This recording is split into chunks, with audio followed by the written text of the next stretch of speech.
আমাদের প্রধান লক্ষ্যই হচ্ছে এখানে রেগুলার শুধু দেখেন এখানে কিন্তু আমরা ফার্স্ট ক্লাস ক্রিকেট হয় মাঝে মাঝে, কিন্তু আমরা যেটা করব এখানে রাজশাহী বড় এই পুরো গ্রেটার রাজশাহী রিজনের মধ্যে আমরা প্রিমিয়ার লিগ চালু করব।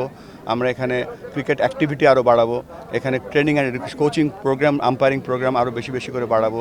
আর সবথেকে গুরুত্বপূর্ণ যেটা, এখানে অলরেডি আমাদের এজ গ্রুপের ক্রিকেট হয় এখানে 16 বছরের, 14 বছর, 18 বছরে, সেগুলোকে আমরা 2 দিনের ক্রিকেটে রূপান্তরিত করার চেষ্টা করব। ক্রিকেটকে ডিসেন্ট্রালাইজ করতে যাচ্ছি এবং সব জায়গায় আমরা ছড়িয়ে দিতে যাচ্ছি। সেই ছড়িয়ে দেওয়ার একটা অন্যতম কারণ আজকে আমাদের এখানে আসা, এবং আপনাদের যারা কর্তৃপক্ষ এখানে আছেন তাদের সাথে আমরা কথা বলবো কিভাবে এখানে ক্রিকেট আরও বেশি খেলা হতে পারে, কিভাবে রাজশাহী থেকে আরও জাতীয় দলের খেলোয়াড় আপনারা উপহার দিতে পারেন।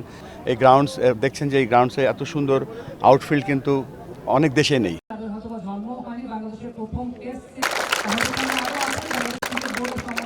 30 সেকেন্ড ধরবেন।